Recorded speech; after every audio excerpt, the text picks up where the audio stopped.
I was going to tell my recording's overloaded. Eat something tasty. Anyways, watch this.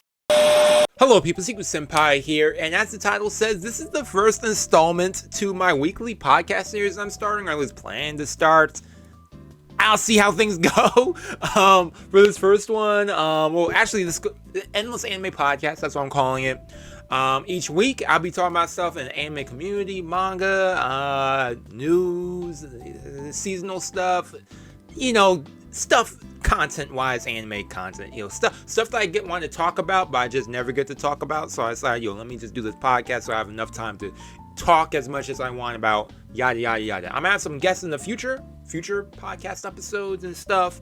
Maybe I might do some live stream podcasts down the line too. Maybe do like some Q&A, like I'll be talking about a topic and then y'all in the chat could respond, because I know I know that on live streams you can now do like a Q&A thing where people ask questions or something, or at least you would put something down and they could respond to that or something. So I think about maybe doing that in the future too. I think that'd be really cool.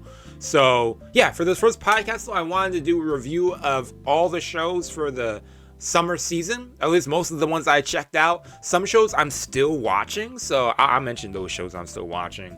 But there's a lot of shows, and some of them I actually meant to put on hold. Some of them I did drop, so unfortunately. So yeah, anyways, I'm planning to make sure I do this as uncut as possible. In fact, I'm probably not going to edit anything in this, hopefully, unless I get some outside interference. Then I might cut something or do something, I don't know.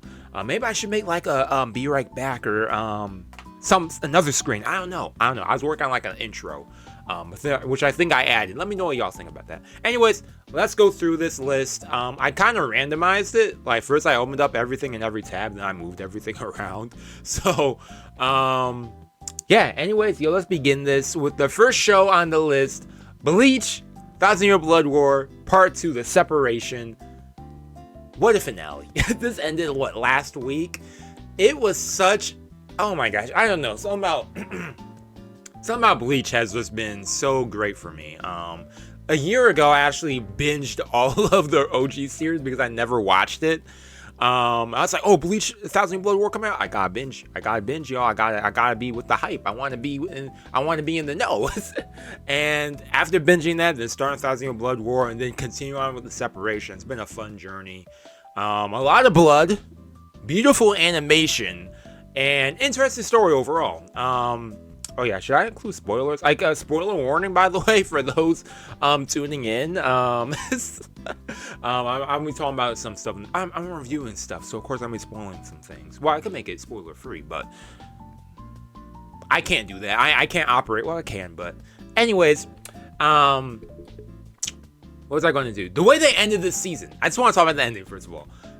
Y'all which losing. Well, for now, I mean, I saw that trailer for part 3. I know y'all which isn't done yet. I know there's still a lot of content left for the 1,000-Year Blood War, and man, to actually see the Squad Zero in action and seeing that, wow, their Bankais are strong as heck. The fact that they all can't do their Bankai at once because it'll be too much is crazy, because already one of them using the Bankai, I forget their name. Is it over here? Oh man. The lady with the many arms and the robot thingy. Her just unleashing her Bankai made all the worlds rumble. And that was just so epic, man. But yeah, I think it was overall a nice season. The only thing I didn't like about that season was, I know that even some people were commenting this as well, how like it was still like some remainder fights, getting rid of these other Stern Ridders, or it was like, I think we had W, or some of the other letters, some of them were just popping up. It's like, okay, another episode fighting this dude with some weird power. Okay, that's cool. I'm seeing this other character. What was it? What's his face? Kenpachi. Seeing him, its fight, that was awesome. Who else was fighting in the end? We got to see Yoriichi was a nice show. It finally popped up. Oh yeah, we got to see Rukia's Bankai for once, that was awesome. That whole ice ability, man, it's really cool how they how what I like is how they have bankais, how they're not just like OP like final like attacks like or strong abilities. Like there is like a pro and con to them. Like her bankai is like, oh man, I could freeze things at like absolute zero, but if I'm not careful, I'm gonna die. Like that's crazy. Or even in the beginning, that bro, what's his name? He did this, man, I'm forgetting stuff in the beginning. He did the bankai with the thing where everything, I'm going to turn your world. Yeah, I'm going to turn your world upside down. What was his name? Why am I forgetting names all of a sudden? Yeah, Shinji. For some reason, I'm about to say something with a Y. I was going to say Yenji for some reason. I've never heard a character with the name Yenji. But I'm about to say Yenji. But, Shinji, his bankai now, that was awesome. I was like, whoa, they got the jam going, On top of that, he's taking out everyone. Then Bambi had to ruin it by blowing everything up. R.I.P. Bambi, by the way. But yeah, I'm looking forward to what's to come with part 3 next year. I like that we still have it. It's like a yearly thing. It's not like, oh man, we have to wait like 2 years or something. No. Part 3, we have this next year, so yeah. Uryu, I know he's not dead. So, despite her using her bankai, that lady, I forget her name still. Something crazy about to happen, so yeah. Anyway, that's all I gotta say about Bleach. Let me know your thoughts around the Bleach finale or the whole show and all in all. Next up, Masamune-kun's Revenge 2. Okay. Like I said, I randomized this, so I don't know what's next. Season 2 of Masamune-kun's Revenge. What did I think about it? I enjoyed it. It's been, how many years since, how many years was it since the first season? 5, I think?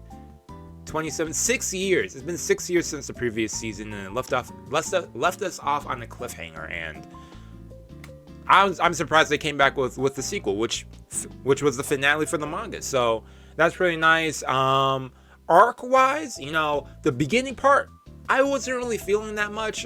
With the whole France and everything. I think a big part of that was to then introduce us, or at least a nice segue to the next arc, where that fake Masamune, where are they? Show them.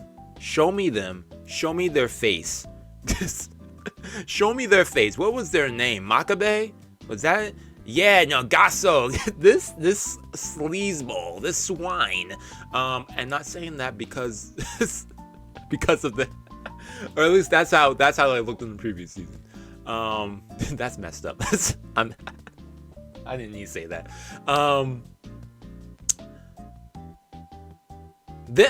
I hate them. In the ending they did do like a slight questionable redemption in the end. I mean, once it was revealed, once we got the big reveal, which I already knew. I knew that they were a girl because I got spoiled to that, and within the 6-year gap between season 1 and season 2, I was like, okay, I know they're a girl, but when are they going to reveal it? And if the fact that it was Masamune who was ticked off about, did he punch him? I think he punched them, and then he grabbed him on the shoulder. He's like, hey, don't you dare mess with me. And then he was like, oh. Then they ran away, and they're exposed. So, part of them feels bad. Part of me feels a little bad for them in the sense that, oh man, the whole thing with their family situation sucks. But if you're gonna, I don't know, their personality sucked. I didn't like their personality in the end anyway. So, in the end, they're, if bro's cool with them, I guess I'm cool in the end. Doesn't look like he's holding any grudges in the end. So that was nice. But first arc, France, wasn't too feeling it. The next arc with Gasso and then Masamune, the whole thing there, I was really intrigued with that, especially when we got that big reveal on the twist that it was not Aki, right? That's the name? Yeah, Aki. It wasn't her who said those mean words to Masamune in the past. The fact that it was Yoshino, and I was like, whoa. I feel like that's something I was spoiled to, but I forgot about. That whole section right there, I was really into, because I don't know, we had like got to see more on Yoshino's side, her perspective on everything back then. As well as saying Masamune goes through a turmoil of emotions that happened, especially towards the ending when he started getting hives or something because he was unsure of his feelings and stuff. Which, overall, I had fun watching it. The final arc, I was with him with the hives. That thing was kind of, I wasn't really feeling it that much, because I felt like it was like a continuous spiral of he's like, oh man, I don't know if I got feelings for Aki. Wait, no, I do have feelings for Aki. Then, oh man, then Yoshino, and then it's like, come on, man. We went through this whole series. Now you're gonna hit us with another circle turmoil of emotions. Then we have Neko over here playing with his heart too. I'm just like, come on, man. Just end this already. But in the end, it was a happy ending. Overall, I had fun watching it. I enjoyed season 1 more than season 2 personally. Even though hilariously, I think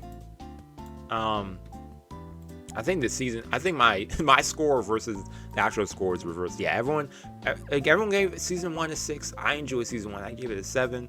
The season 1, everyone gave it a 7. I gave it a 6. I mean, I only gave it a 6 because I had fun watching it. But like I said, there are parts of it that I just found. I was like, okay, this part could be skipped for me personally because I feel like it's a repetitive thing. And it is what it is. And then that's just my own thoughts on it. Overall, though, I had fun watching it. Nice finale, lovely finale. It made me want to read the manga too to see how things were there, and it ended where the manga ended. So happy ending overall. Aki cut her hair in the end. That French girl, she did not have like a big. I mean, I guess if anything, she did kind of push them maybe a little bit. I kind of wish for a little bit more romance, maybe with other characters, hopefully, but. I guess the series, the main focus of the series was the Masamune, Aki, and then Yoshino, so makes sense. I want happy ending for Neko and maybe Shuri. maybe they get together. Maybe, probably not. We never did get to know what happened with Bro's father. Where is his dad? Is he still overseas? I wanted to see him come back and interact with the mother because Bro's mother. I don't even know where to begin with that. Anyways, that's all I have to say on Masamune-kun's No Revenge, Season 2. And Season 1 overall. Next, the girl I like forgot her glasses.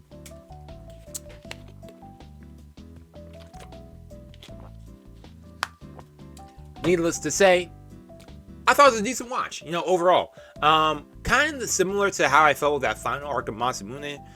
This show was nice. Don't get me wrong. It was nice. It was sweet. A chill show. I really liked it. I liked it, especially seeing how each episode actually did build on the relationship between our main leads, I and Komura. Yeah, Komura. Yeah, Kaide, Mie, and Komura. Yeah, Mie and Komura. seeing the relationship between those two build throughout the episodes. Even though in the ending, I was hoping for a confession. But there wasn't one, and I should have expected that. But my expectations were a little too high. I was like, oh man, are they actually going to do it? So many moments where they had me like, oh man, they're about to do it. Then they said, oh no, no, they're not. I forget rom-com. They won't go the full. They won't take that extra step. Which is what it is. If there's a possibility for a second season, the manga is still going, so it makes sense that. Well, there are mangas where they have a confession in the beginning. We just see the relationship from here on out. That's nice, but I had a feeling that they wouldn't end it. Or I feel like if they were to end the series, it would be with the confession and them getting together and then maybe a time skip. Maybe do like what they did with Takagi. That'd be interesting. The wife I'm married to forgot her glasses. I don't know, something like that. I think that'd be cute, but yeah, I think overall it's a nice, enjoyable series. The only thing I didn't like about it was the gimmick of this show was the girl I like forgot her glasses. Bro's crushing on her hard. Pause. And let me stop. And yeah, the gimmick of that, it's really nice, but it's like every episode, it's the same thing with Bro saying, oh man, Mie this, Mie. It's like, okay, bro, we get it. You're head over heels for her. But I don't know, that same repetitive thing, it's not bad. It's just, I don't know. It just made me like, okay, it's predictable, but yet, despite it being predictable, it's still enjoyable.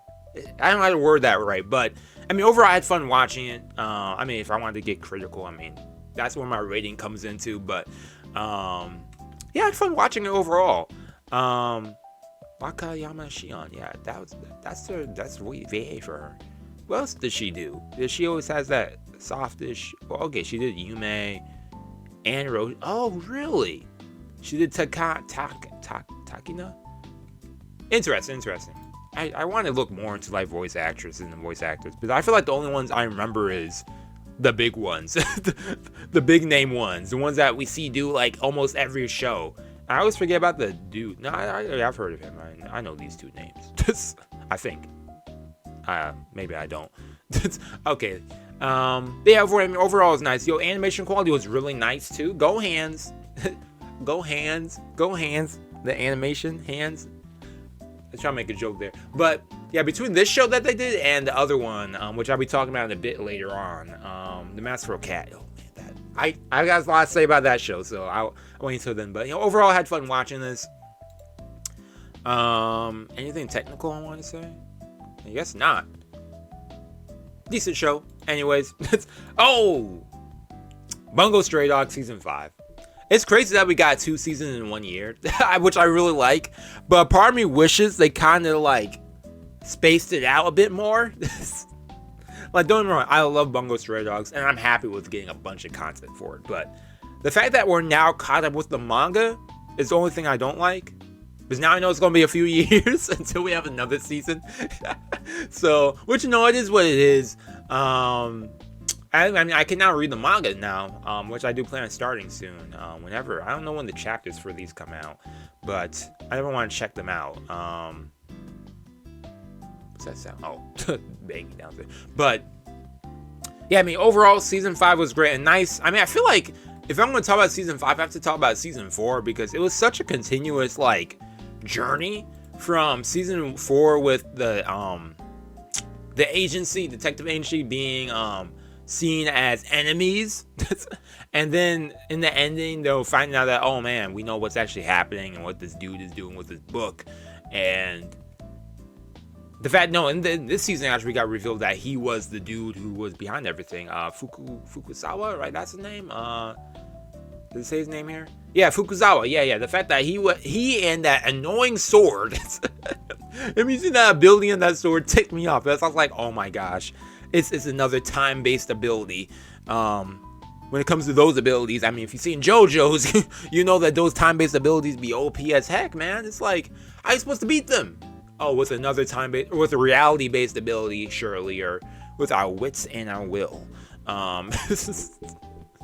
It's something like that. But overall, action-packed, lovely story. Man, there's something I really want to say. Yo, bro died. Like, a lot of characters, I thought we were about to get a bunch of more deaths. But the fact that Akutagawa, well, I guess he's alive now? Based on the ending? I have no idea. I think he's back to being alive, most likely. Because, yo, bro got that next line. I was like, oh my gosh, is he dead? Because in the back of my head, I was like, wait, it's shonen. These characters, shonen characters be getting beat up, cut up, holes blasted through their bodies, then they come back next episode or something. Surely he's fine. No, bro actually died. Then he got turned into a vampire, so then he was healed and back to being alive. I like that they actually put vampires on one of the themes. It's funny enough, because there was vampires, but I think, well, based on the ending, that ending cliffhanger, which I'm about to talk about in a minute. Wow, I guess he's back alive, which I'm really happy, because, yo, Akutagawa, he's one of my favorite characters. Yo, Fyodor is dead now. Is he really dead?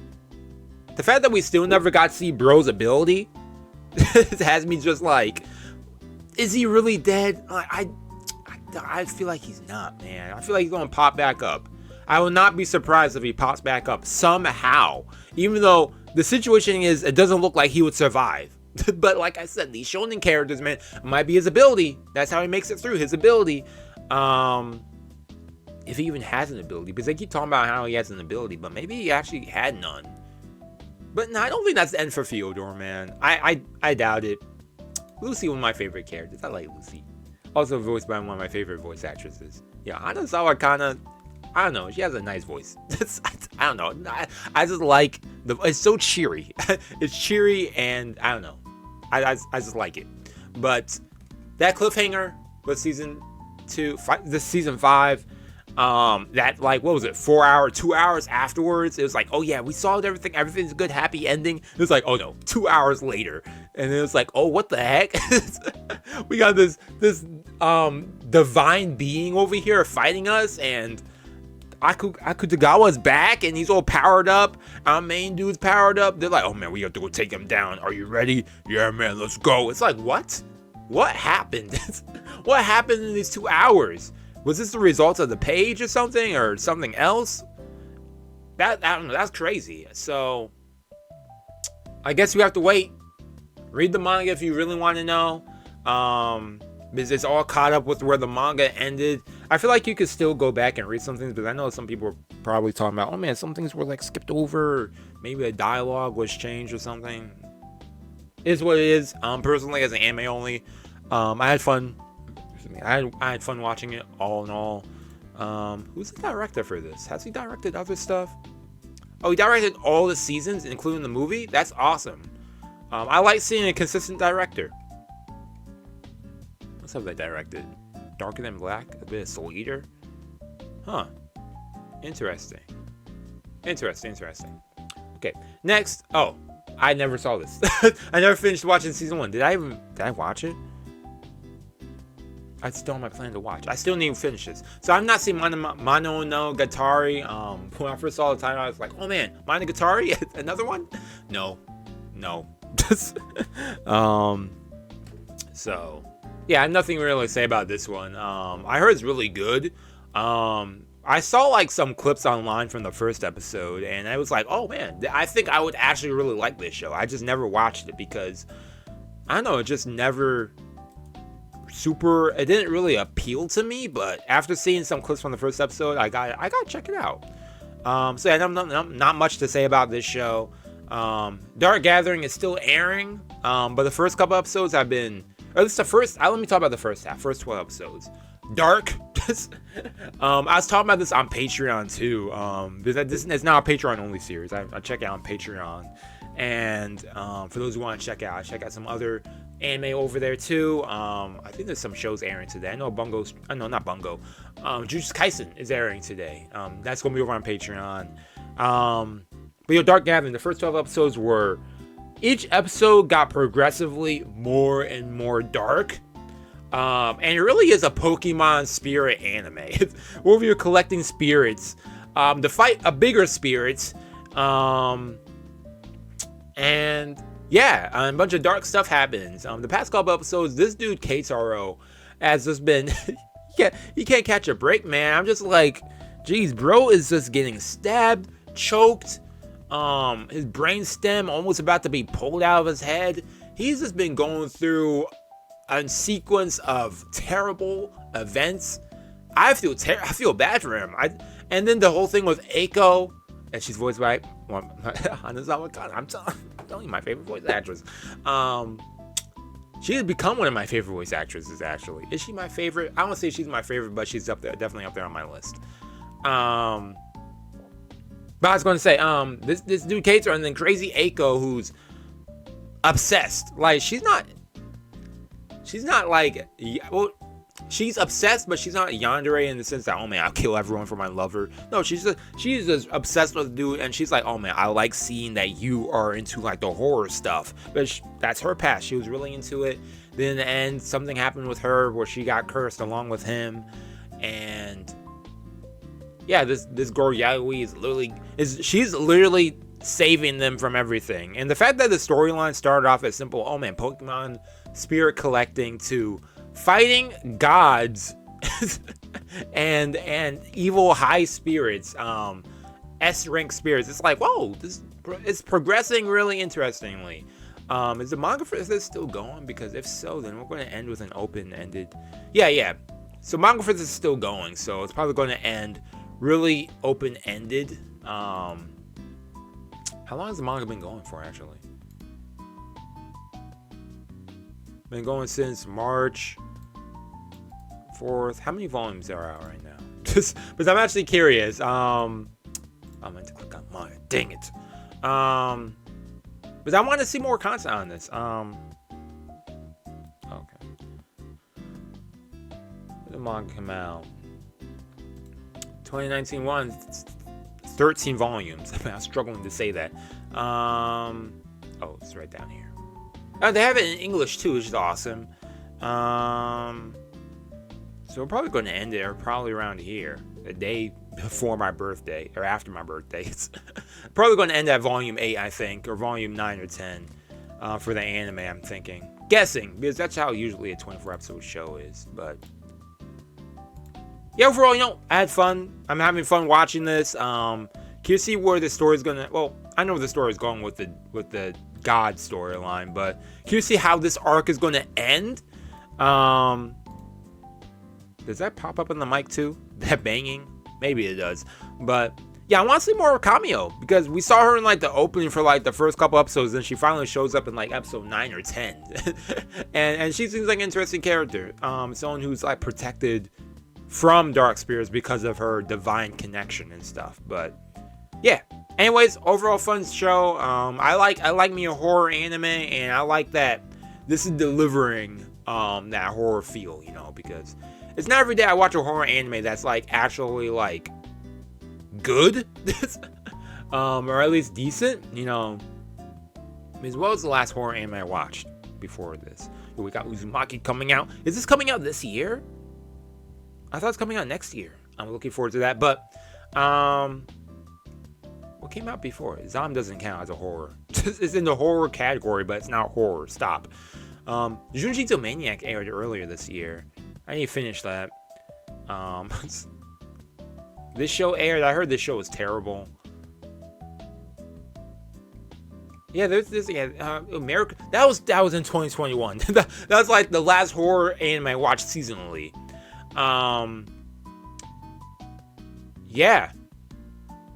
Yeah, there aren't a lot of horror anime that air every year. Music videos, like, no. What is this show? Got me curious. Oh, 6 minutes for each episode. I'm not curious no more.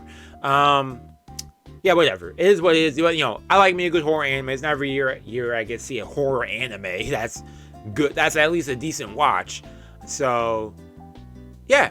But yo, I'm having fun with this. Let me know what your thoughts are on Dark Gathering. I'm doing it. Wait, also they're making a Mononoke movie? I still need to watch the show. Okay. Interesting. Okay, liar. I actually dropped this show. And let me know how it is, everyone. Let me know how it was for you. For those who, I mean, if you completed it, I'm assuming you liked it most likely. Or maybe you didn't. And you just wanted to finish it. And say you watched it and you didn't like it in the end. But yo, personally, I thought it was a decent watch. I just lost interest with the characters, to be honest. I mean, what I did like about it was seeing how this main dude actually was like, despite him having like this cheat like card and everything, and actually not being that brilliant, or at least, you know, on paper being that brilliant, he actually was able to strategize and was able to overcome obstacles and whatnot. So I thought it was pretty cool. Other than that, yeah, I have nothing else to say. Because like I dropped this like episode 5. Yeah, I thought it was a decent watch overall though.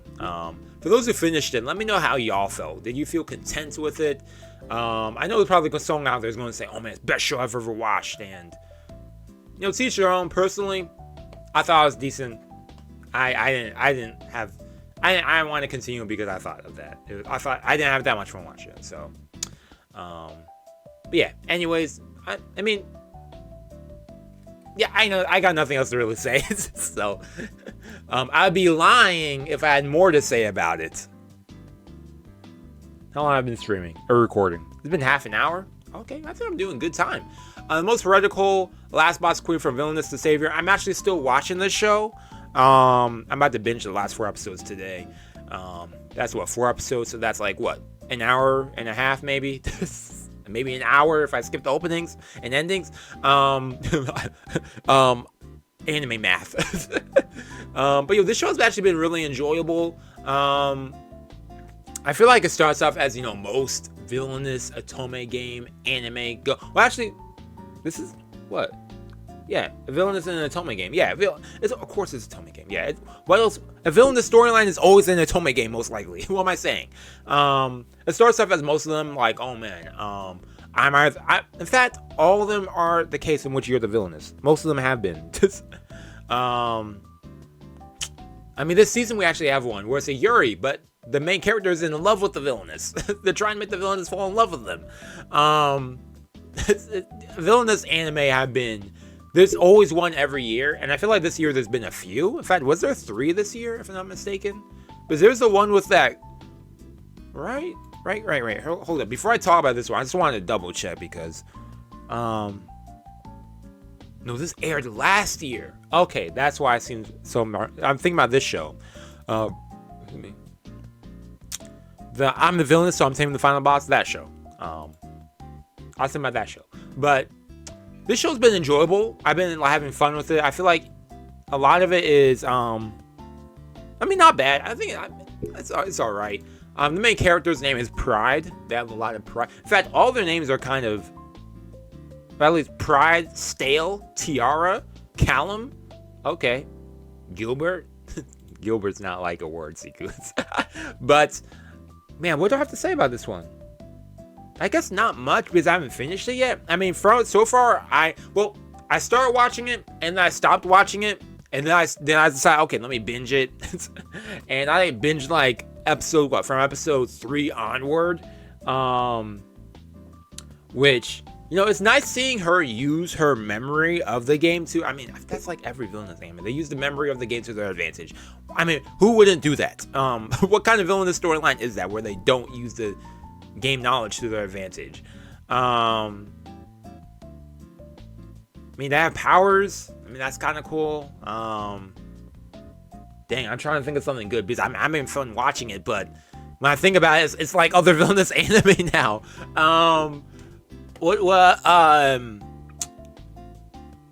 The relationship he has with the other characters is nice. Oh man, I got nothing else to say, man. I can't think of anything. I mean, it's nice. I really have nothing. I can't think of nothing, man. Jeez. I like, actually, what I do like how she does sympathize with the other characters, and the fact that she knows how terrible her villainous persona character that she could have been was. I do like that she does reflect on that. She's like, oh my gosh, yo, they could have had like a terrible story. Like, her villainous person that she could have been, they are terrible. They're over here like, oh man, you're immortal now, but your wife is dead. I made your wife die because I gave you this power to be immortal or something. What did I step? What the heck is that? Is that a spider? Ew, I don't know. Something. Ew, I don't know. Someone's moving. But what is that? Okay, hold up. Yeah, this is gonna bother me. What the heck is that? It's fuzz. Oh my gosh. This is fuzz. Sorry, y'all. I don't mess with spiders. Screw that. Dang, I lost my train of thought. But yeah, how she sympathizes with them. Because she's like, oh man, my villainous person, but they were terrible. The things that they were going to do, like, I do like that we do get that reflection on that. Because I feel like we think of like other villainous anime, and they're like, oh man, I'm trying to avoid my death.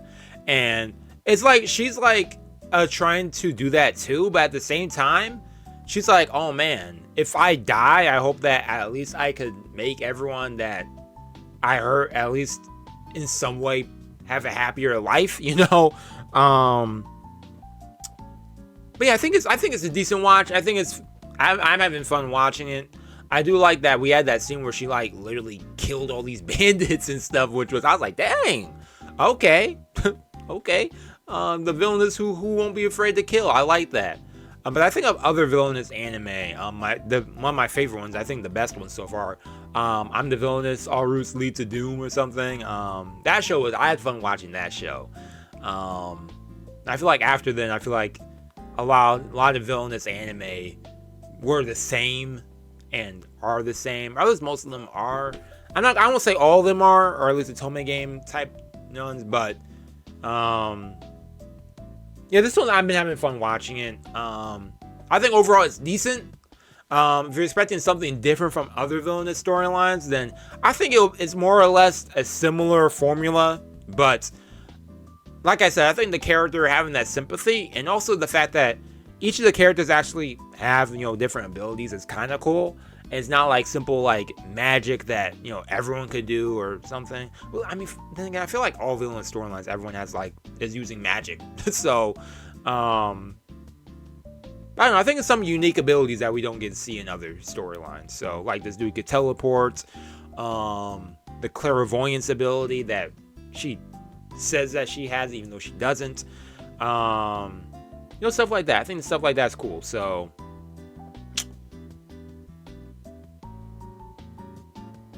yeah. Anyway, I was making sure that if I seen them, if y'all could hear that in the background, but no, you can't. Good. Next, Reborn as a vending machine. Where did I begin with this show? I had fun watching it. Actually, let me not put this as dropped. Let me put this as on hold because I do want to finish it. I just lost interest in it at the time it was airing. I feel it's one of those shows I'd rather just binge watch. Sit back, relax, let me watch this show. Not something I'm like, oh man, I'm looking forward to watching this weekly. No, I just want to sit down, binge the whole thing. I think it's a chill show. I think they did announce a season 2, which is actually really good.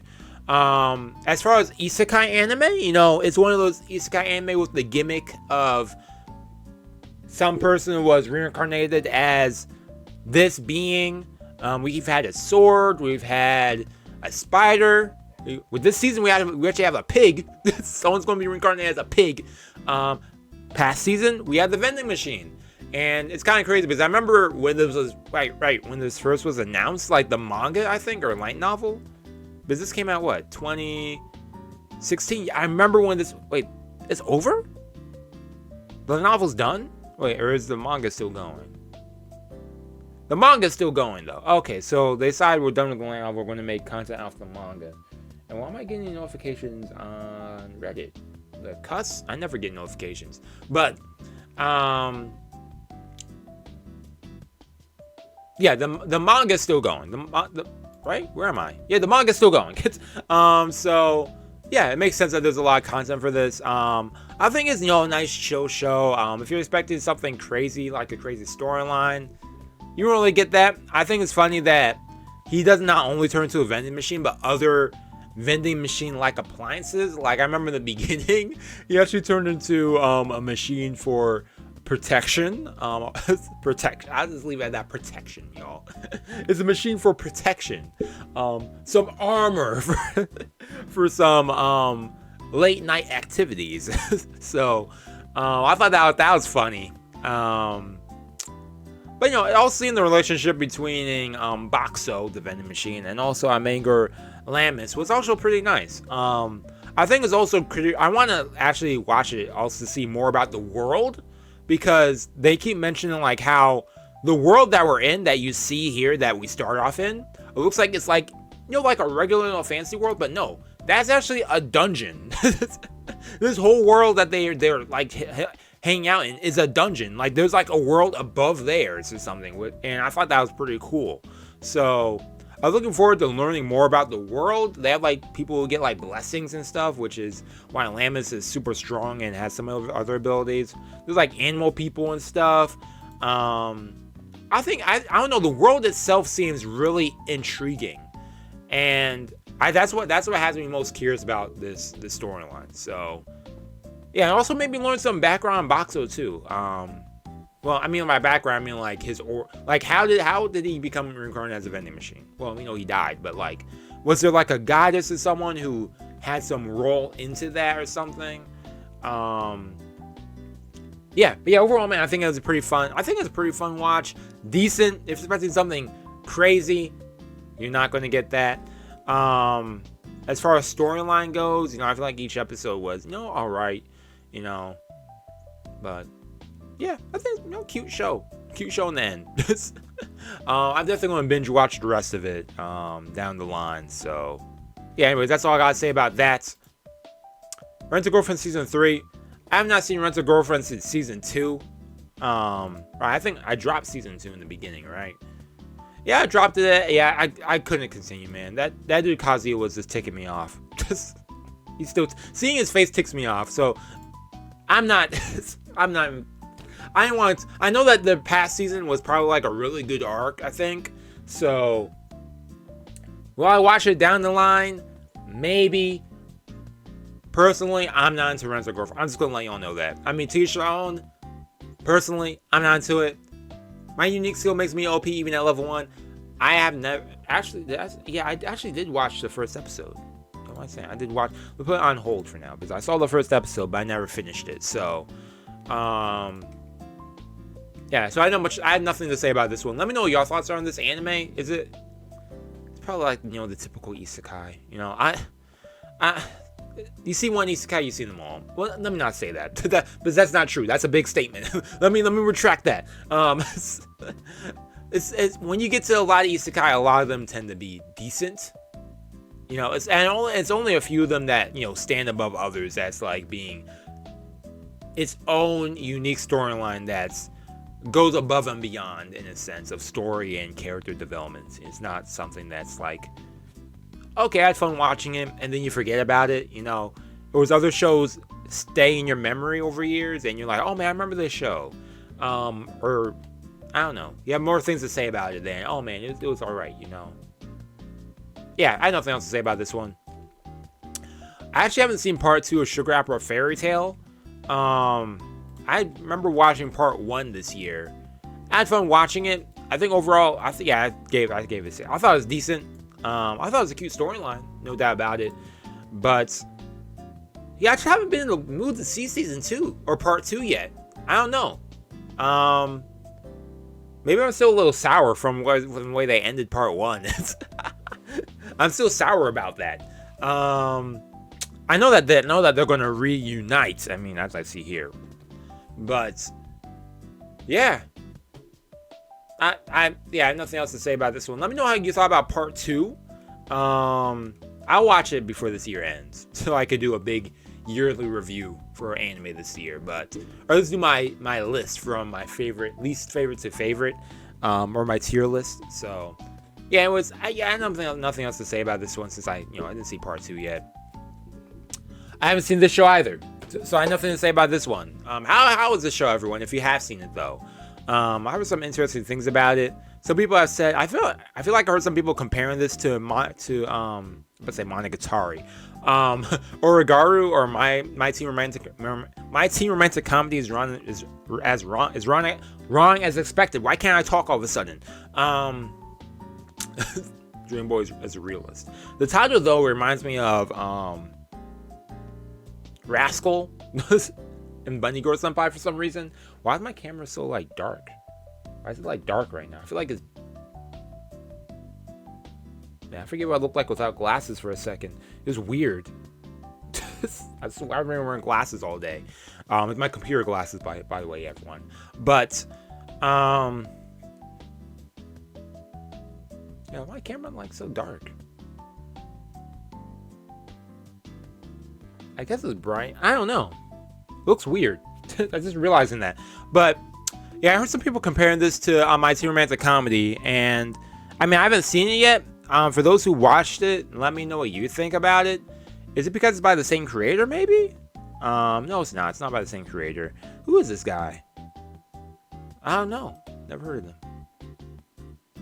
Light novel has good ratings. Yeah, I have nothing else to really say about this one. I guess I have to watch it and see what people mean. Maybe it's a similar premise. Huh.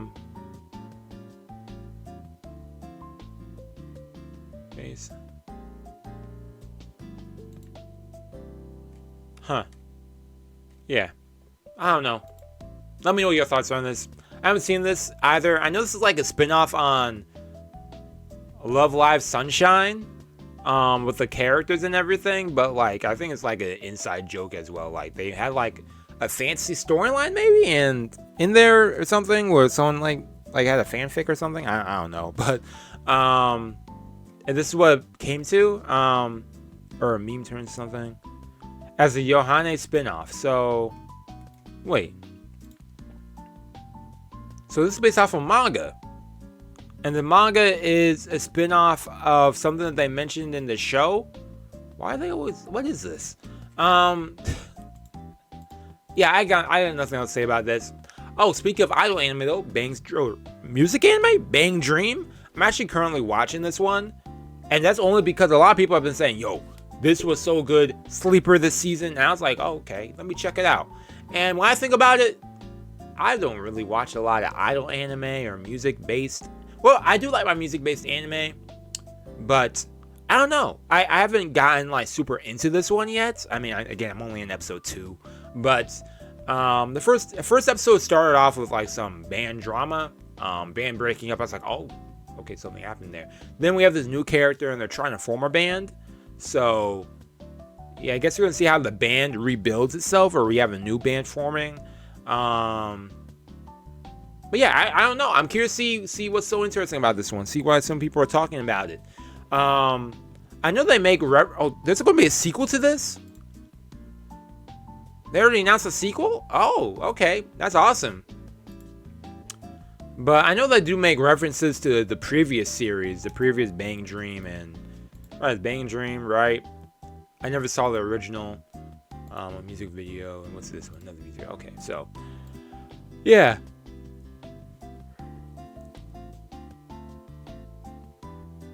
Man. So yeah, I'm curious to see how it is. I know it's gonna be a lot of drama. It seems like. Yeah, overall, I'm curious. I'm overall curious. I'm curious to see. Yeah, especially seeing a band rebuild. You know, I was trying not to don't read the review, Seku. You know, seeing a band. You know, like I said, they started off the band breaking up. So I'm curious to see how they're gonna rebuild and overcome challenges, because some of these characters, I'm just like, yo, why they gotta be acting like this? Why they gotta be, yeah, this girl Taki in episode 1 and 2, man, she over here being like, yo, why she gotta be so mean? Why you gotta be so rude? Like, Taki, come on, chill out.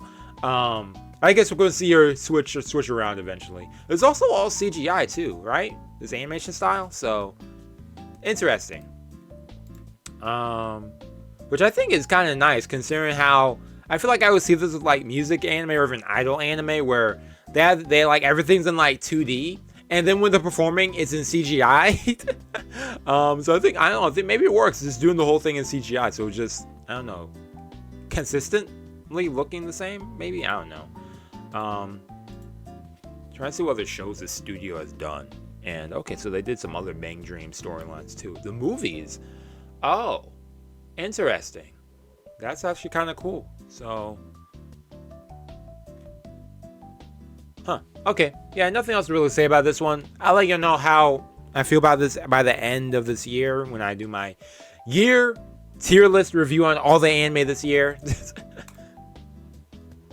Undead Girl Murder for Art's Face. This show I really liked. I like me a good mystery anime. I like mysteries. I like thrillers. This is a really nice one. Where do I even start with this one? It's like I'm saying good things. I'm like, oh man, what do I want to say about it? Excuse me. Story-wise, I like how each storyline is set with a mystery that you could solve as well. Like they give us the clues, and as I was watching the episode, I was like, okay, let me figure this. Like the first mystery, I was 85% sure it was gonna be that. I mean, the vampire kid was gonna be the one. 85. I was like 85% sure. I was like, okay, I know this.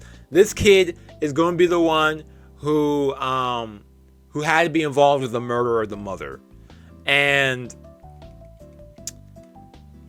then when they reveal, and I just had a feeling, because something didn't add up with the time, and then in the ending, I was like, oh, that's why. So, the second mystery though, I didn't know what to do with that one, man. That one requires some out of the box thinking. The last mystery though, I feel like that one was kind of like, I feel like, well, I knew I had a feeling who the suspect one most likely is. But how they went about everything was like, the who I knew, but it's just like with the who, the what, and the why. Who, how, and why. I know who did it, I don't know how they did it, but I had a feeling, I kind of had an idea of why they did it. I mean, considering like the flashback and everything, but I didn't know how they went about everything, because that was some big brain, like, whoa, they really created like a civil war between these two villages. Oh, it's not a civil war. They just created a war between the two. Insane. But yeah, I think overall, premise wise, it was an interesting premise.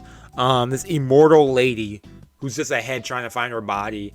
This dude Suguru, who's like an Oni, half Oni, like one of the strongest, what is he? It's just supernatural creatures, supernatural monsters or something out there.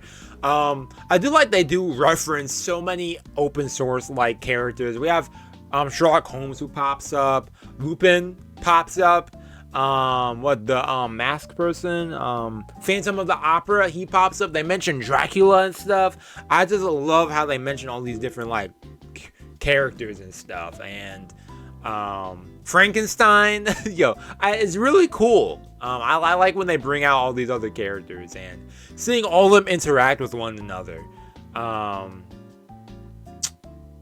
Yeah, but yeah, I mean, overall, mystery-wise, intriguing. I do like a mystery that you could try and solve.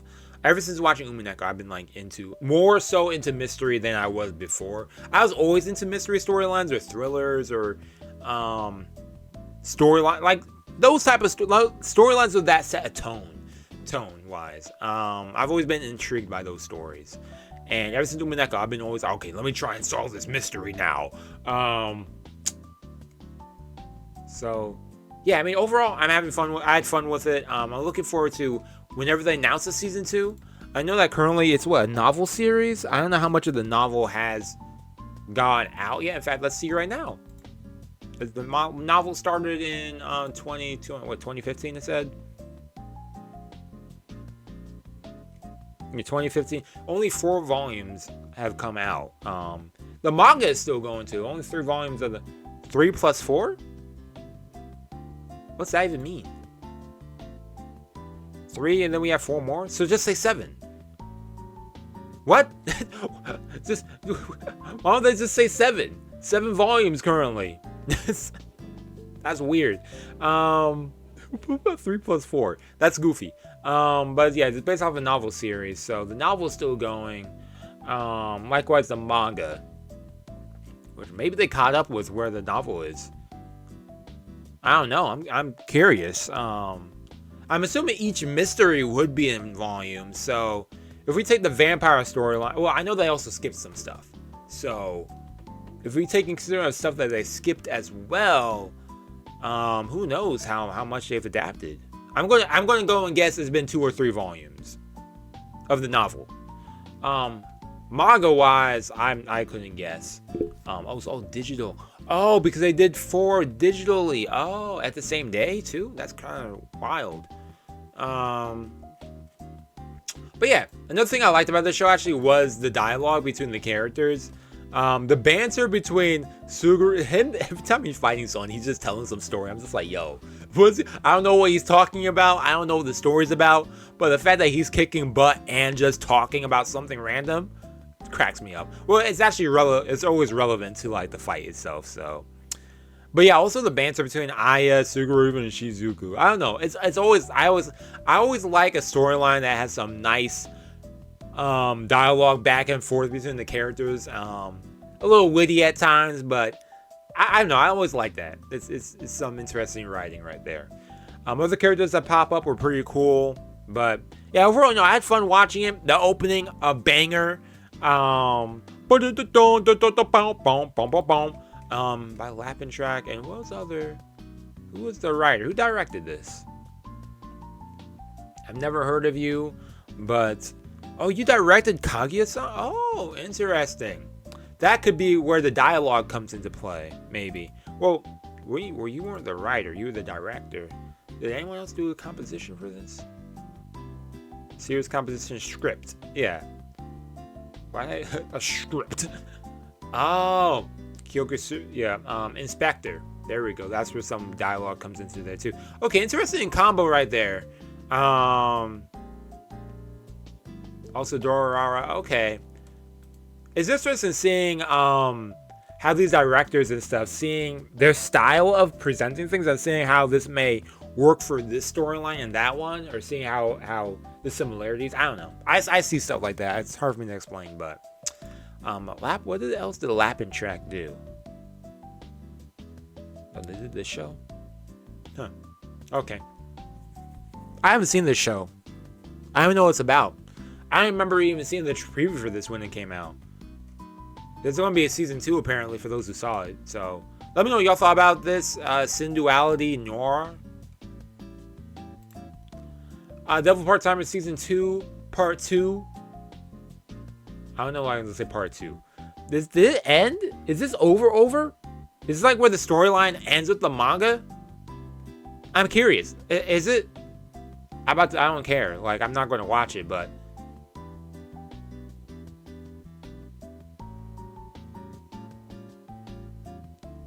Curious. Part 1 was the most forgettable match. Yeah, that's the thing that I didn't like about the series returning. Is it done?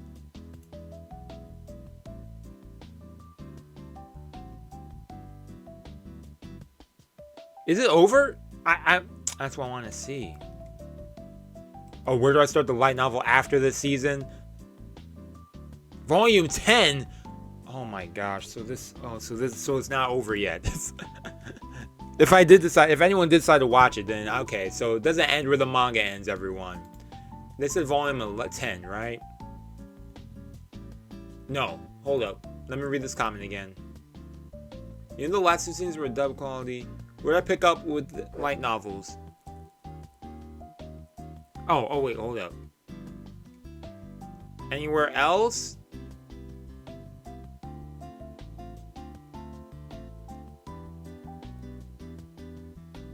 The ending of the series sucks.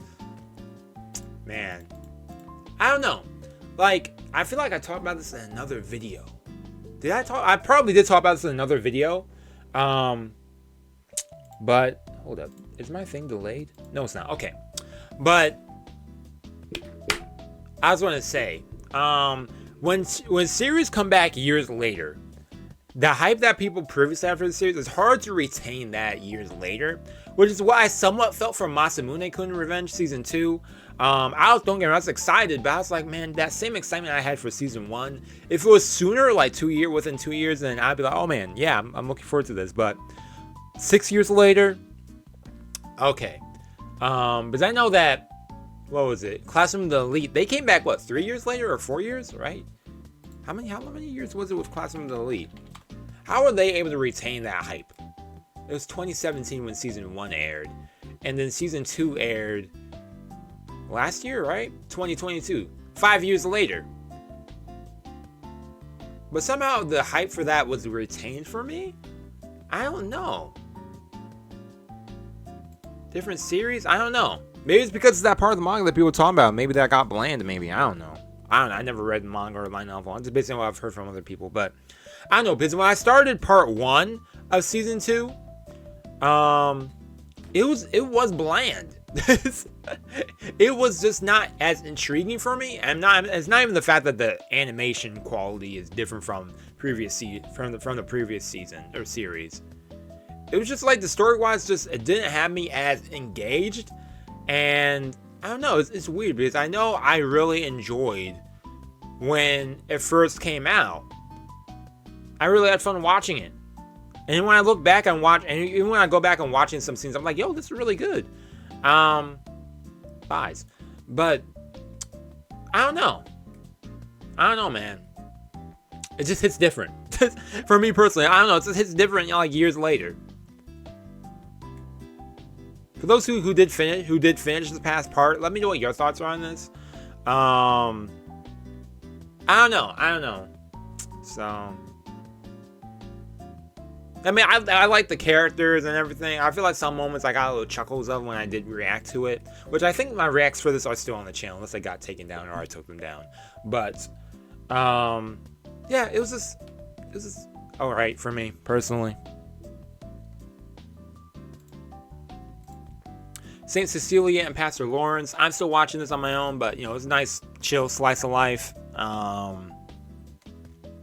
Yeah, I'm still watching it, so I don't have any big thoughts on it, but, you know, I think it's cute. Cute slice of life, a little romance. Well, I think romance is a big part of this, but by Doga Kobo, I mean Doga Kobo, no, Dago Kobo, Doga Kobo. You know, wait, what show is this?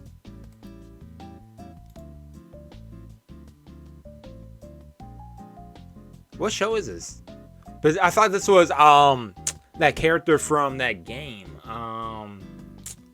The Bridget, you know what I'm talking about?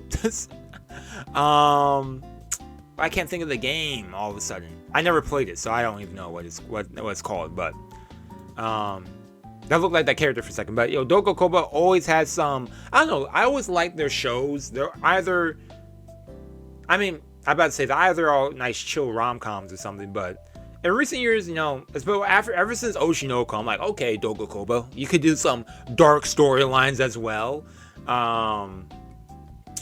But I mean, I've always enjoyed a lot of their works. A lot of them are chill, you know, cute storylines overall. But, you know, this one is more or less the same. I mean, this one is just a pastor and a saint. So, yeah, that's the romantic relationship in this one. So, yeah, I think overall I've been enjoying it. I'm gonna finish it eventually. Yeah, I'm having fun with it so far. So yeah, let me know what your thoughts are on it. I've been slowly trucking through it. I think the only thing that is about it is that though I'm having fun with it, it's not like retaining my focus to the point where I'm like, oh man, I'm excited for the next episode. I'm like, okay, let me watch this when I got nothing else to watch. kind of type of show for me currently. So yeah, I'll see. I mean, the past couple episodes, things have been building up, so I'm enjoying things for it. Blue Orchestra, I haven't watched this since episode 3. It's still airing. The last episode has not aired yet, so yeah, I was enjoying it. I haven't finished it yet. Let me put this on hold because I know I'm going to binge watch it eventually. Maybe, if I ever feel like completing it. So yeah, nothing else to say about this one because I don't remember anything about it other than the fact that it's an orchestra. And some dudes trying to get back into music, so yeah. I haven't seen Mix Season 1, so I have nothing else to say about Mix Season 2. When Season 2 even air? The first season. Oh yeah, I meant to check this out a couple years ago. Alternative sending is Touch. What?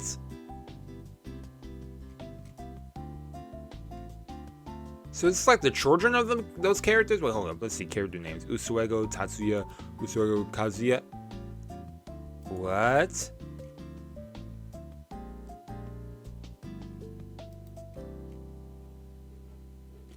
So maybe it's in the future?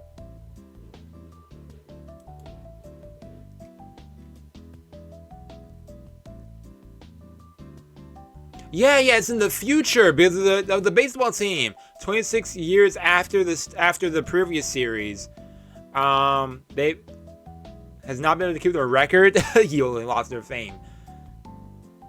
Two stepbrothers. Okay, it's a pair of brothers always trying to build things back up. Okay, interesting. The fact that there's like a background to this. Okay, that's pretty cool. For a baseball anime, I think that they would have a baseball image for this one too, for season 2. But you know, it is what it is. Yeah, I never. Okay, wow. Okay, I gotta check out the OG series eventually. Maybe I'll read the manga. I don't know. Yeah, I have nothing else to say about this one, but yeah, cool. My Tiny Senpai. Yeah, I dropped the show too. I was not. A lot of noise in the background, y'all. If y'all hear that. Yeah, I might go back and check this out. Man, I don't know if I want to go back and watch it though. I don't know. It wasn't bad. It was just. What is ML reviews be funny sometimes. Yeah, I don't know. I just lost interest with this show. I like Words watched the first 2 episodes and I was like, okay. Yeah, I'm kind of bored of this. I see the appeal of it. You know, it's like, you know, cute office romance anime. We've seen a ton of them, but you know, I mean, the gimmick of this one is the fact that Bro Senpai is small, is shorter than him. It's in the title, My Tiny Senpai. So yeah, there's that, but yeah, I don't know. I feel like I'm seeing a replay of another show that I've seen before. I've seen too many shows like this where it's like, okay, office romance, okay, office workers, okay, cute, rom-com, yada yada yada. Like, actually, let me see recommendations, because they're probably going to list some shows I'm thinking of. Yeah, this show right here, this show right here, this show right here. Literally, My Annoying Senpai. We have, like, it's this reverse situation. The main character is short, and she's crushing on the senpai who's tall. She's short and he's tall. It's the complete opposite. Then we have this show, which I still need to watch. I know I'm really going to like this one. Then Ice Guy literally aired this year as well. So there's just a list of shows like this. And even if I go to check out the recommendations for this one, there's even more shows like this or similar. Like, I'm not trying to like disrespect the show in any way. It's just to elaborate that I've seen a show like this, and I feel like I'm just replaying the same thing. Just characters, different dynamics, yada yada yada. We're just shuffling the characters around into different roles and whatnot. So yeah, I mean, overall, I think it's a nice show though. Personally though, I was saying it's something I've seen before, so I wasn't as intrigued. I mean, if you like shows like this, by all means, have fun watching it. But me, I just wasn't feeling it. I might go back and revisit it down the line. Yeah, I think it's okay. I think it's okay. Just personally, wasn't vibing with it.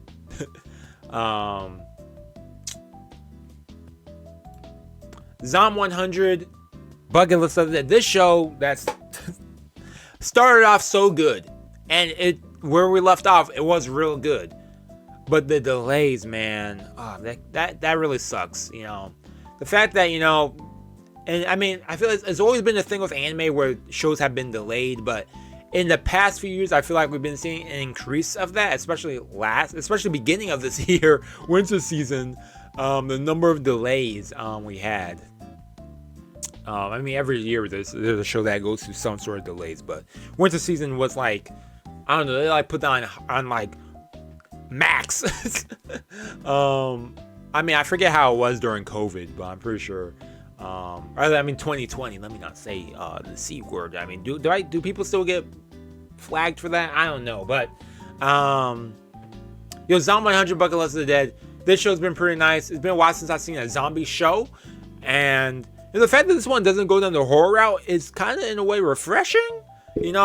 I think of other shows similar to this. Like, I know that in a couple years ago there was School Live, or Gagarashu. I forget how you pronounce it, but the English title is School Live. And read the manga for that, because the manga is better than the show, in my opinion. I think the show was decent, but the show has a different ending, which was kind of nice in a way.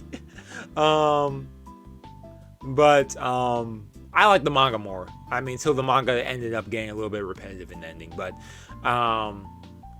this show's pretty nice. This dude trying to make the best of his life during the apocalypse, sharing that same open and freeing feeling with the people that he meets around him. I think that's really nice. Excuse me. And yeah, the opening is a nice jam. Excuse me. And yeah, I think the last zombie show I watched was, actually no, I guess Zombieland Saga counts too as a zombie show, but like an actual zombie show that gets dark, which it looks like the next couple episodes that we left off on the delay with the cliffhanger now. Things are getting dark. We're going to see some bad things happen with Akira's family, most likely. So yeah, High School of the Dead. Yeah, that was top tier zombie storyline. I know we had Cabaneri, which was also zombies, but like Edo period. Oh, another apocalypse anime? Oh, I gotta check the show out. I had this a while ago. I know that for a fact because if it was if it was in 2012, that's when I most likely added this to my old list of anime. I had on my old laptop. In fact, I didn't have a laptop then. I was using a home computer. Dang, that was a while ago. But yeah, overall, I'm having fun with this show. If you're looking for like a storyline that it's set in zombie period, but doesn't like go completely dark, but it has a lot of humorous moments. Check this out. You know, Jujutsu Kaisen season 2 currently still airing. In fact, new episode is airing today that I need to check out. Probably air. No, it didn't come out yet. It comes out in an hour from the time I'm recording. Currently. But let me talk about Hidden Inventory at least, because I talked about Shibuya arc in like another video maybe. But Hidden Inventory was a whole ride in itself. Going to see the flashback, seeing how Gojo was before he was declared, where he was completely the strongest. Well, even now, I mean, where we are at with the manga, I mean, we're seeing that which I think is interesting because I know last week, I was on a podcast actually. Shout out to Black Hudson Productions. We did briefly talk about Jujutsu Kaisen, and a great point that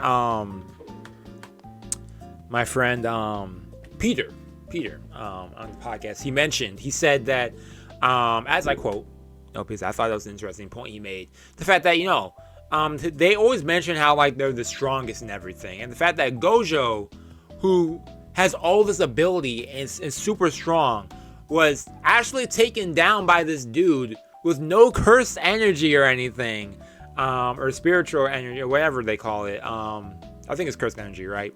Was taken down by this dude who had no cursed energy, and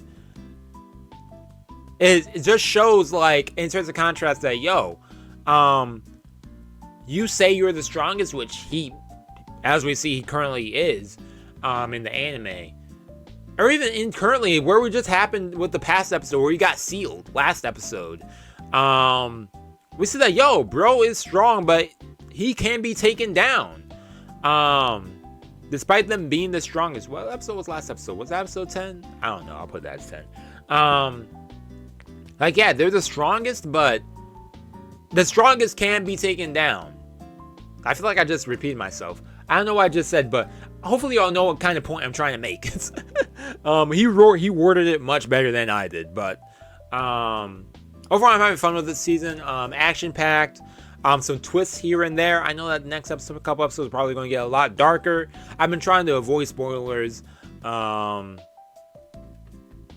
though I'm pretty sure I know stuff that's about to go down, especially with the recent manga spoilers, which, man, man, shonen anime, man. It's even the shonen genre. It's one of those genres of anime where people just love to spoil things for, I don't know. It's like shonen. I'm not like trying to generalize all shonen fans, but it tends to be a lot of the shonen fans that, not all shonen fans, but there's always someone who ruins it for the majority, and the fact that there's fans in that area that just always spoil stuff because they can, It's like, come on, y'all. Like, get over yourself. Like, why you gotta do this? Oh, I'm spreading the joy with everyone. Spreading what joy? The joy of spoilers? Like, I don't know, man. It's weird. But, anyways, I have nothing else to say for this one. The Great Cleric actually dropped this show because I found it boring. I'm not sure if it gets better as the series goes by. Let me know what y'all thoughts are on it. I probably does get better, and I might revisit it down the line if someone could convince me. Because if someone could persuade me, then I might go back and check it out. But I don't know. The first 2 episodes, I was just not. I was bored. I was watching. I was just like, oh man, I'm like nodding out. It's not keeping me intrigued. So yeah, that's why I dropped it. So that's all I gotta say about that one. Temple, surprisingly, I finished the show for the fan service. Yeah, I ain't going to deny it. And one thing that I could say, all these characters are dumb as heck, and I find that hilarious. They have a combined brain cell of 2. So Yeah, the fact that all these characters are dumb, but yet are able to but each episode's still hilarious, still, you know. And the fact that the show is the show is like halfway carried by the fan service, but it's also carried by the sheer dumb factor of the characters. I don't know. It's an interesting balance that got me invested. The voice for the main dude is interesting. It was a voice I wasn't expecting him to have. I don't know what other characters has this guy done. But no, the voice actor, he's doing a great job, but this is his first main role? Maybe that's why I've never heard of him that much. Maybe that's why. Maybe that's why it sounds different than usual. He maybe does background characters. Well, congrats on your first main character role. I think in the end it worked. At first I was expecting bro to have a different voice, but I don't know. I feel like it just grew on me eventually. I became attached to it with the character. But I mean, outside of that, I think a nice harem anime. Well, to an extent, harem anime, because it's like these characters are kind of showing they have feelings, but it's like nothing that's been definitive yet.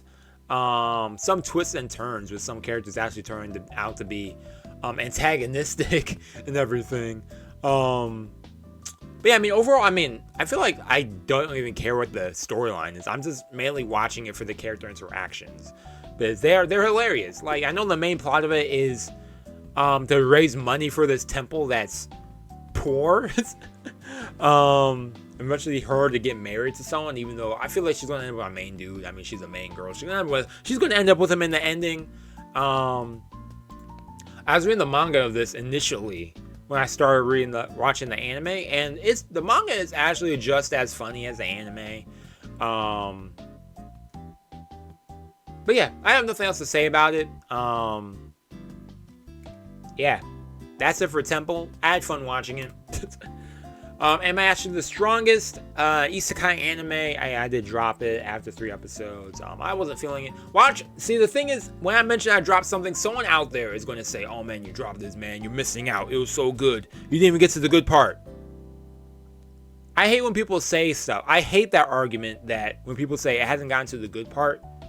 Because I'm just like, yo, it should have been good to begin with. You told me it wasn't good at the start? The heck? If it wasn't good at the start, then of course I'm going to drop it. You told me I have to wait. Watching, someone's going to say, oh, you have to wait until episode 8. Bro, it's like, why would I watch the previous episodes? Maybe because it's going to build up. I have to understand the storyline. Okay, maybe, but I don't know. Personally, I just was not feeling this show when I started it. Yeah, I don't remember what it's about. I know he got reincarnated and stuff, but yeah, I dropped it. I just feel like sharing that. Just people are going to ask me, oh, what about this show and that show? I dropped it. I wasn't really vibing with it. To each their own. I wasn't enjoying it that much. I think, yeah, I don't know. I have nothing else to say about it. But it's about Staple Entertainment. Of course, I should have expected no less from Staples. They should have stuck to school supplies. Oh man, Helck. I'm still watching this show and it's been pretty enjoyable. Yeah. And I'm kind of like losing my steam right now because I'm tired of talking. I've been recording for an hour now. Anything to say about it? Great show. Unique storyline, actually. Unique storyline, because when they mentioned like a hero and the demon, I was like, okay, it's going to be a hero fighting the demon lord. But no. First, we're starting with a hero who actually wants to be with the demons and become the demon lord. Looks like the humans in this world are doing something evil. I don't know what's happening in the past episode. Actually, I think I need to watch episode 10 and 11. Because I feel like something crazy is happening some big reveal is about to be happening there, which I'm just predicting may have to do something. I don't want to say anything but that hasn't happened yet. I don't want to say anything and someone confirm or deny it, but I don't know. I'm looking forward to what's about to go down in the upcoming episodes because it looks like something interesting is about to happen. So, yeah. But interesting storyline. Humans and then immortality. But yeah, the premise of our hero trying to become the demon lord and everything, that seems interesting. I mean, I feel like the storylines like that we've seen in the past few years, but I don't know, it's unique, it's funny, and I don't know, I'm having fun with it. I like Ramiro too, the main heroine. She cracking me up in the beginning. And the manga for this is complete, so I wouldn't be surprised if they maybe do the whole, if they adapt the whole thing. At the same time, I don't want them rushing anything, so yeah, I guess I'll have to wait and see. For those who have read the manga, I'm curious what your thoughts are on it. Have they skipped anything? If they have skipped anything, is it something that's important? You know, I mean, I guess it's subjective, because some people will say, oh man, I thought this was important. And someone else will say, oh no, something minor. You never know. You never know. I guess you have to read it yourself to figure out. But yeah, so far I've been enjoying it from an anime-only perspective. So yeah, I'm looking forward to continuing this. FLCL Grunge. Yeah, I didn't watch this, y'all. I haven't seen Fooly Cooly since the original series back in like 2002 or 2006. I don't know why they keep making FLCL content like years later. Like when the original Fooly Cooly come out, which I gotta rewatch it. Because I gotta rewatch it. Then they had a sequel that came out. Yeah, it's 2000 and 2001 it ended 2001. Then we had the sequel come out. It was a movie? Oh, I didn't know they had a movie come out. So it's a sequel movie. Okay, that's kind of cool. That came out in 2018, years later. Then we got Alternative, which, another movie in the same year? Is it like a... Oh, it's a sequel to this one, so... There's that. Then what's Grunge and this one? They just keep popping out this other content years later. Like people, who's invested in this? Who's watching this? Why does it have such a low score? What's so bad about it? Why those are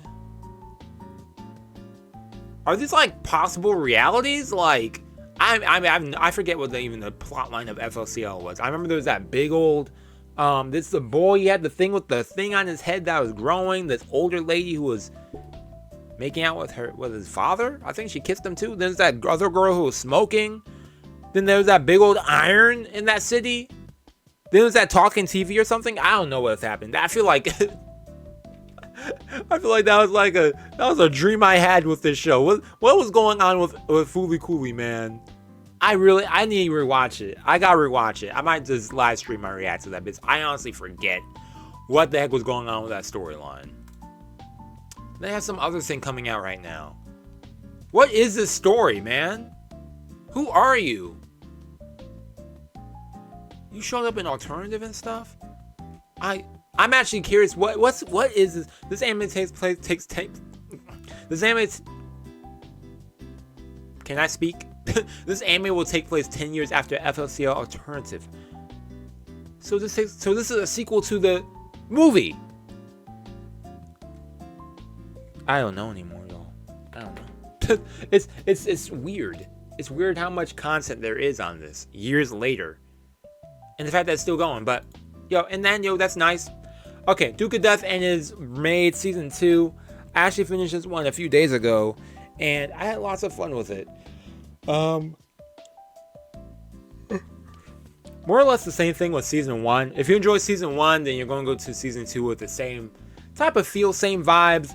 If anything, what they do with this season, we dive more into the relationships. The fact that Zane and Cuff get together, that's really nice. We learned some more stuff that happened in the past with Daleth, as well as Sade. Sade, yo, she is straight up scary. Walter, his relationship with Daleth, actually, like what? Like a little relationship building right there, surprisingly. We did some time travel as well. I don't remember, did season 1 have as much songs as season 2? I know that season 1 they had like some songs here and there, but I feel like season 2 they had like a song in almost every episode, or at least every other episode. They did announce the season 3, which I think may be the final season, because I know that the manga is over, and it was only 16 volumes? Maybe there might be another season, because I know like a season of anime, usually a 12 episode season of anime is like 4 volumes, so maybe there might be 4 seasons, I don't know. Unless they made this season like 16 episodes maybe. I don't know. That'd be kind of cool. But yeah, I mean, overall, I had fun watching it. I think I enjoyed. Wait, what kind of rating did I give to season 1? Because I think I enjoyed season 1 more than season 2. Yeah, I gave season 1 an 8. I really liked the storyline for season 1, but yeah, season 2 was really nice. I do like the building of relationship with everyone, but yeah. Anyways, that's all I gotta say about this one. Sweet Reincarnation, another isekai anime. This gimmick was sweet. I dropped it after 4 episodes. I wasn't feeling it, man. That's all I gotta say about that one. My Happy Marriage. I really like this show, though. This show I really liked.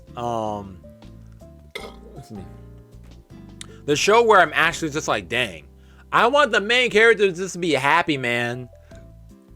Mio over here, every episode, I was just like, dang. Mio over here being done dirty. Then something happy happens to her. I'm like, yeah, let it stay happening. And then something bad happens, I'm like, dang it, why can't they let Mio be happy? Just let Mio be happy. And the ending, you know, everything working out well was pretty nice. That revenge, the fact that her family got destroyed, I just love that. The thing with her sister now being put into her position, excellent. And the fact that the whole thing with her family lineage and everything, that reveal was pretty cool. But the fact that they actually accepted that, okay, she wants to be with someone she loves, we're cool with that. So yeah, overall, you know, I had fun with it. I thought it was a fun watch, sweet storyline. Yeah, I got nothing else really to say about it. I thought overall it was pretty nice. The fact that we have a second season is also really cool. I don't know when it's going to come out, but yeah, I know that some people might have not been happy with the fact that it was only on Netflix, which kind of does suck. But you know, I guess that's how it is with shows that are like only on Crunchyroll stuff. Like, it's just the fact that, I don't know, Netflix is just like a big streaming powerhouse, and it's just like whenever they have a show that's only on Netflix, it always has me just like, okay, are they going to have a weekly, or are they going to shoot them all at once? Because I'd rather watch it weekly than all at once. So yeah. Anyways, that's all I gotta say about My Happy Marriage. Atelier Ryza, chill show. Apparently this isn't even like scraping like the whole game yet. This is only like the beginning of the storyline, because they haven't even gotten to what the ruins, I think they were saying, some people were commenting on. But yeah, I think overall, you know, if anything, if you wanted to get into the game, I think this is a nice like intro or something that may get you into it, because it got me a little curious about how the game is myself. Each episode kind of did feel like a filler episode, which in a way I kind of liked. Weirdly enough, it's like a filler episode, but like still like progressive at the same time. So yeah, I mean, overall, you know, I had fun watching it. Ryza with them thighs. Yo, carried the show, man, right there. That was carrying the show, literally. What do you mean by adaptation? What, they made a manga based on this? Oh, so this is based off the manga, not based off the... Well, the manga is based off the game, which is... Yeah, whatever. So... man. Yeah, I think, yeah, overall, it was a nice, decent watch. And the ending, you know, seeing how they progressed from the beginning of the series to where they ended up in the ending was really nice. I was where my hair was. I was like, oh my gosh, am I going bald right there? No. My hair was brushed back for a second. Yeah, there we go. That had me scared. My hair hasn't been this short in a while, man. I'm just still getting used to it being short.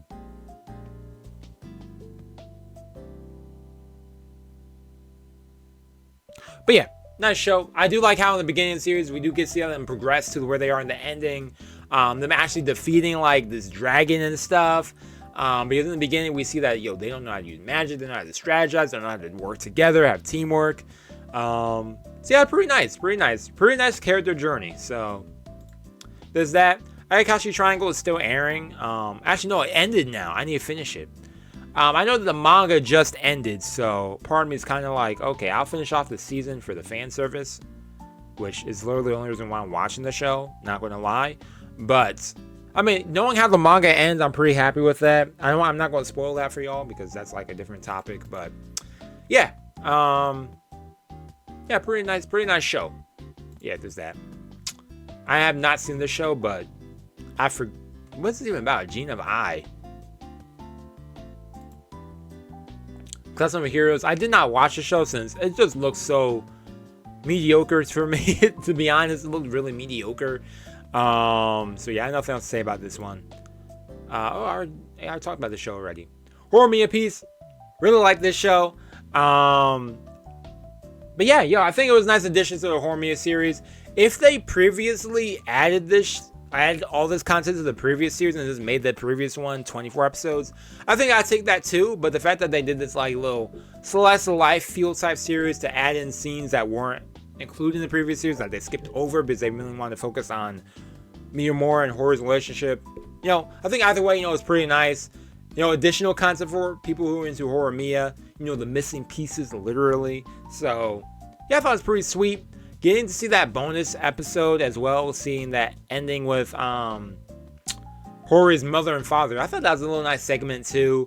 Overall, nice seeing some additional scenes with characters. Seeing Sawada's, at least, I feel like her arc wasn't completed in the anime. I mean, the whole thing with her brother, I think that part was solved, but the whole thing with her classmates, the fact that in this, we actually get to see that, oh, hey, she made some friends in the end, or made a friend in the end. I thought that was pretty nice. That's something that I really liked. Seeing other people's relationships was pretty nice, but yeah, otherwise, other than that, I have nothing else to really add. I thought it was pretty nice show, and a pretty nice ending, or additional content too. Mushoku Tensei Season 2. This was so good. Getting to see, we're going to get part 2 next year. I forgot about that. Seeing Rudeus at a low point starting off the season, I was like, dang, this is depressing. Mushoku Tensei Jobless Depression. It's Season 2. Overall, though, I had fun watching it. The fact that you were just waiting throughout the season for Sophie to just reveal that, oh man, I ain't Fitz, I'm Sophie. I'm just like, oh man, how long is this gonna go? And see when it finally happened, seeing Rudeus, get happy, seeing his thing be cured.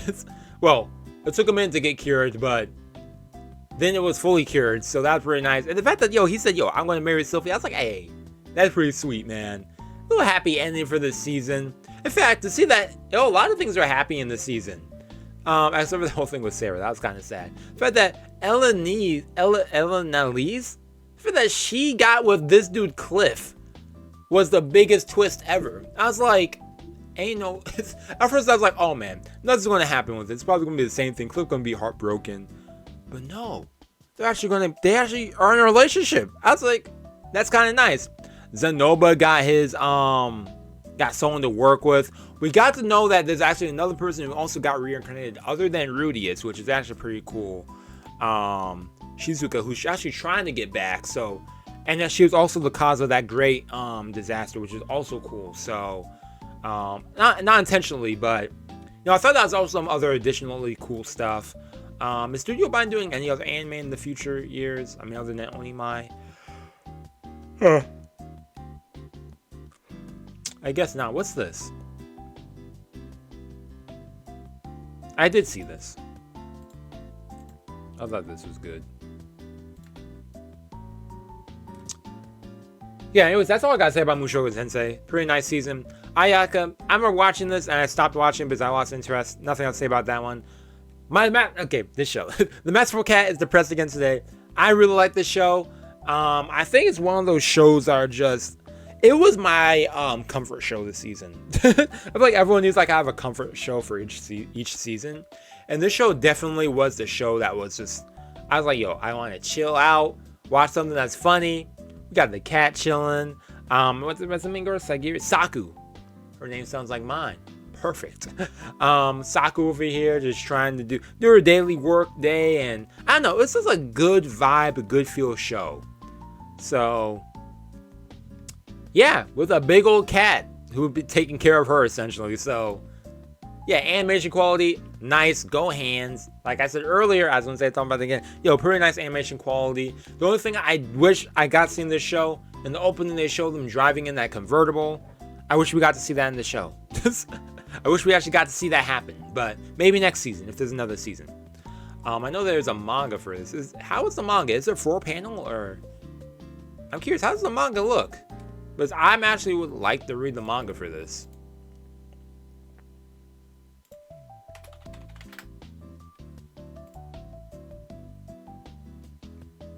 It is 4-panel. I had a feeling. It looks like it would be a 4-panel. In my head, I was like, oh, it's probably a 4-panel manga. It is. Does it say it right here anywhere?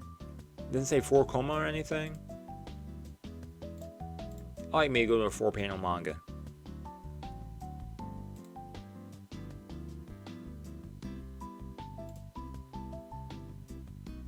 Yeah, anyways, that's all I gotta say. One of my favorite shows for this. Wait, did I close something? Oh yeah, close that. Okay.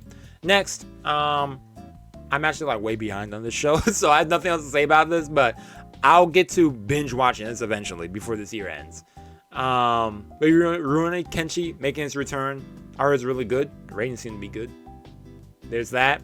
Spy Classroom Season 2. I didn't finish Season 1, but I did hear that Season 2 was really good. So maybe I might binge watch Season 1 and then continue Season 2. See what they improved on. Seeing how much better it got. Yeah, there's that. Reign of the Seven Spellblades. This show is still airing. It ends next week. But it's going for 16 or 15 episodes. Overall, I think that it's an okay show. I feel like the show progressively, I don't know, it's weird because I remember it started off, I was like intrigued, and then I kind of got a little bored of it. Then I got intrigued again, then I got bored of it.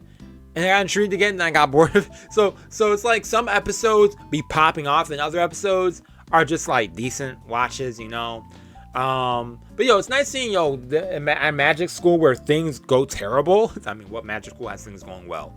But in this case, they not only use magic, but they also use magic with swords instead of like wands. They use swords and stuff, which is kind of cool.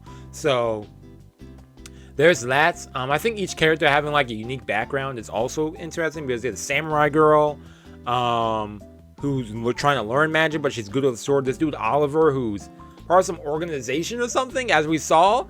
And then Pete, that whole thing with him, I was like, what? That's a surprise. I want to learn more about this dude Guy. It looks like Katie seems like a straightforward person who just has like good with magical creatures. I think we're get an arc with Guy towards the end, unless he just turns out to be a basic character. Michelle, she's cool. And yeah, that's all I gotta say about that one. I still need to watch this show, so I have nothing else to say about it. I think it's gonna be hilarious though. I stopped watching this show because I lost interest with it. And last but not least, Sacrificial Princess and the King of Beasts. I'm currently on episode 21, actually. I was watching this before this, and I'm starving all of a sudden. This show's pretty good. It's actually really underrated, and I know they're actually going to complete where the manga ended, because the manga is over, and they're actually doing a full adaptation for those curious.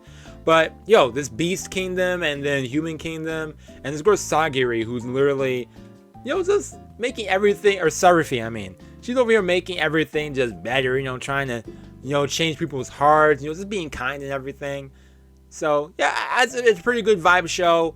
I'm curious what they're going to do with this final act, because after where I left off, man, bro over here got exposed. I'm like, oh snap, that's not good.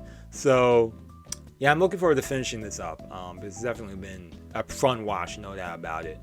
Enjoying it way more than I thought I would. So, yeah, that's all I gotta say about that. And with that said, that is my review of all the shows I watched for this past season. Let me know if I forgot anything. I think I got everything I watched and didn't watch.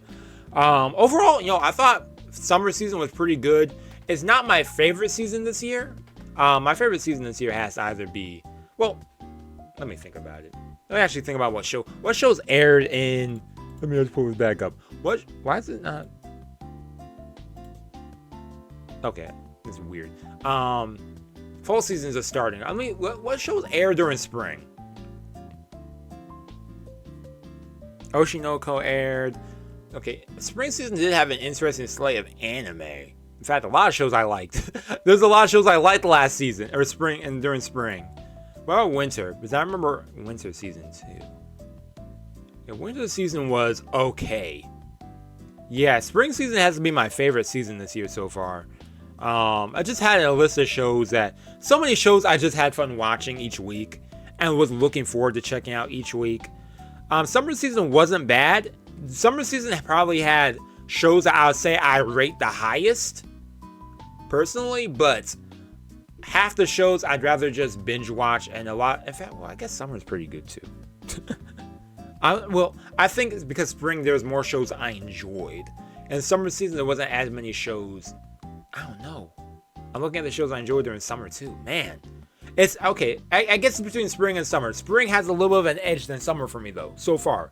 I'll see when I finish some other shows during the summer, but we'll see what fall season brings, because fall season has an interesting list of shows, and it's just beginning. I know tomorrow we have a bunch of shows airing that I'm going to check out, so I guess we'll see. I'll see where fall season goes, because this show aired today, right?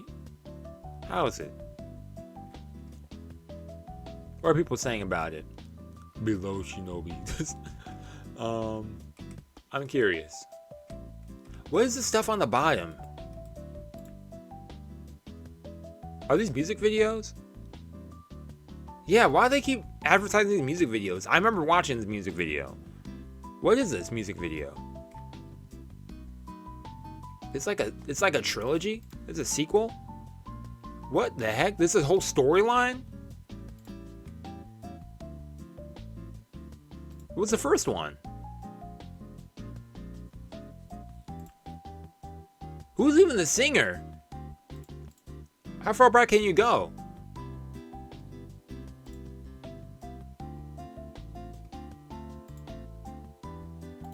I guess we're going to keep going. I'm going to keep going until I get to a beginning.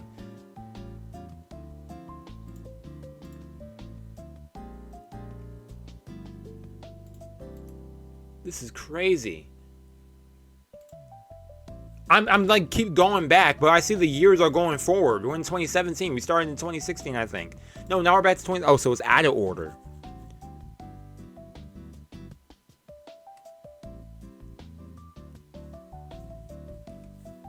Oh, so it's all these characters, and